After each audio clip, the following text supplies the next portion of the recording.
This is supposed to be a concept car from 2010 to represent to be the future of the R8 is what it was supposed to be a concept car about.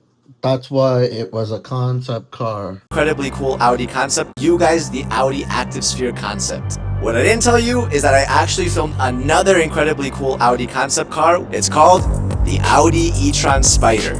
Check this out. You ready? Look at this. What? You have a secret charging port underneath the Audi logo? You kidding me? Take a look at this. Look at that. Just plug it in right there.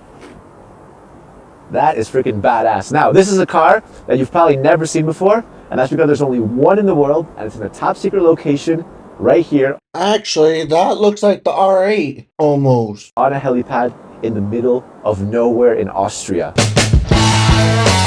You'd never even know that was there. I mean, that is awesome. What you first have are these kind of carbon fiber aluminum steps. This entire car blends carbon fiber with aluminum, keeping it lightweight and sporty. And it's got all these aggressive vents everywhere. You have them here, the intakes on the side. Even the headlights, when you get in closer, they have carbon fiber detailing around them. The daytime running lights have this kind of sharp look, and they wrap around what I call the ice cube headlights. Look at these. The headlights look like ice cubes. You see that? Frosty. Speaking of frosty, it's like negative 1,000,000 degrees outside, so make sure you like the video, subscribe to the channel. You have this piece crossing the entire front bonnet just to help ventilate the car. You have a hidden vent behind this as well.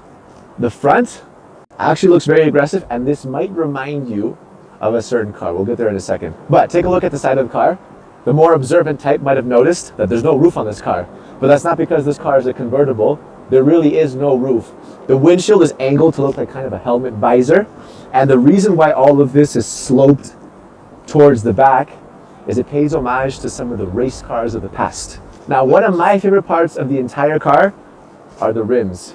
You have these turbine rims, and they have 20 blades, carbon fiber and aluminum. These rims are incredibly intricate. There's actually 60 individual pieces that go into every single rim, but it's not just there for show. These are actually also very functional. They're aerodynamic, and they also help cool the brakes. As we go to the back, the car begins to look suspiciously more like an Audi R8. So why? That's because this is actually a concept from 2010 called the Audi e-tron Spider. And what this car was supposed to do is kind of reveal some of the technology that was ahead of its time back in the day, but also reveal and tease some of the upcoming second generation R8 features. So this reeks of R8. I mean, this has R8 written all over it, right? You also have this kind of edge that you see on R8s going all the way to the front. And for those of you that like the Spider, like me, I love the Audi R8 Spider. You'll be familiar with this kind of look in the back as well. You do? We go over to the other side, and we said that this car is electric, right? And what's this? What? This is for gas? This is actually a diesel hybrid car.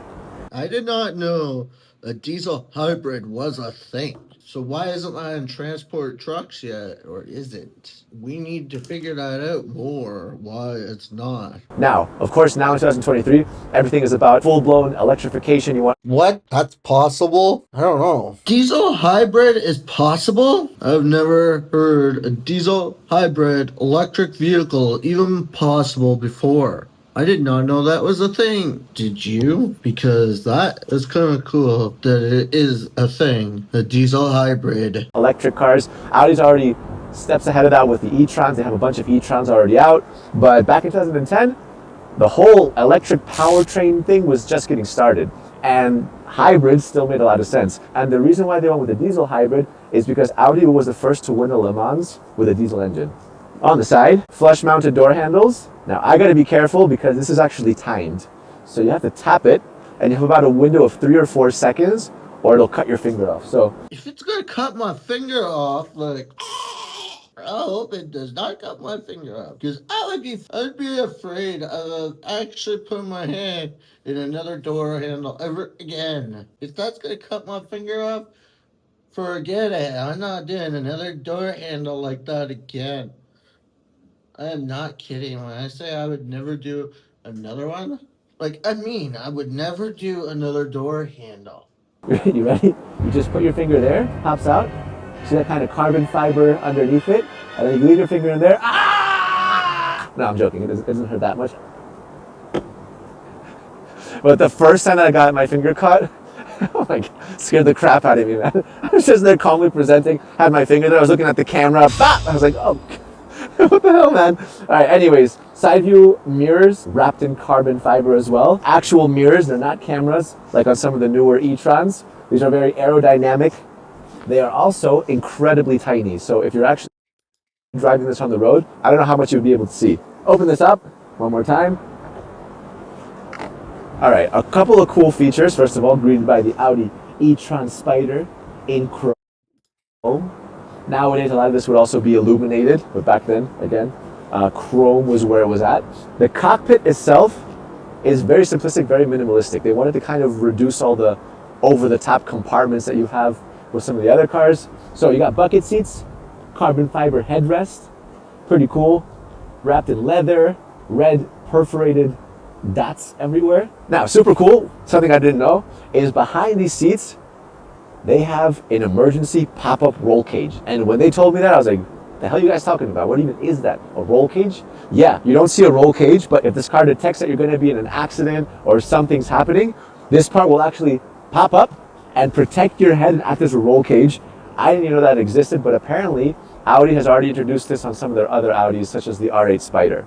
I think that's pretty cool. I asked them, I said, do you have any footage of that? Because I want to see it. We don't. But just imagine. When I imagine it, I think of the craziest thing. I just think of like freaking steel pipes coming out, pop, pop, pop. You know, like a transformer car. I think it's pretty cool. Anyways, jump inside.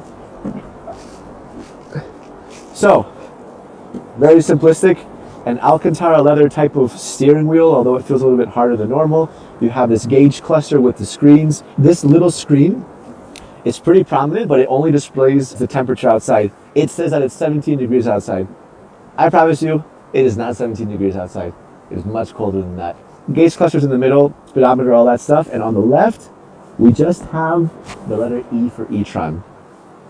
Why not? Carbon fiber cabin, lightweight again, as I said. So what's cool is that leather strap as door handles, but to actually open the door, you press this. Just kind of tap it like that. Nothing kind of pops out or protrudes, you just push. That's how you unlock it. So, center console, nothing. No infotainment, no fancy schmancy screens, any of that stuff. You have a very simple leather wrapped gear selector like that. Start stop in aluminum in the middle. This is to change some of your gauge settings. And interestingly enough, is on the right side, the passenger actually has his own little display right there. And can you guess what it is? Oh yeah, it's a temperature again. It also says 17 degrees. Should we hop inside and go for a drive? Get in. All right, we're driving. So what's cool about this car is that in urban and residential areas, it can go fully electric, so it's fully silent to respect everyone. And then, the hybrid diesel kicks in later when you're actually driving. All right. Going pretty slow. Thanks, guys. Gotcha. Hey, it's a concept car from like 13 years ago. Anyways, I appreciate it, guys. We're good. I think we get it. All right, guys. Thank you so much. Huge thanks to Audi for making this possible, setting up this location, this beautiful car. When we started the video, did you guys know that this car was from the past? Was from 2010? Because I think it looks great. I think that even by today's standards, the car still looks futuristic. It doesn't look outdated at all. What do you guys think? Let me know. Like the video, subscribe to the channel, and we'll see you guys next time. I wouldn't have known that's from 2010 too much. Just looking at it, I'm shocked it's from 2010 because it looks more futuristic than the Audi R8, and it's a lot cooler because I didn't know diesel could be an electric. Diesel and electric could be a hybrid together. Did you? I would have thought diesel and hybrid together.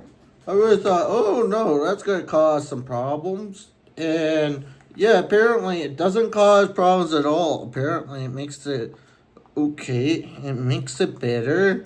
And it really does work, I guess, but this car did not show the engine sound, so who really knows if it really does work together? Because they, on the reaction video I just did, they didn't really show any sounds of the motor because they couldn't, because it was an older car. But that's what I thought was so cool about it. You gotta remember that it was an old concept vehicle too, and it might not have had an engine anymore. It might have had an engine, but the engine might have been taken out because it was an older concept vehicle. So because it's a concept vehicle, it's probably used only for show purposes. And I hope you liked this video today because this was kind of different.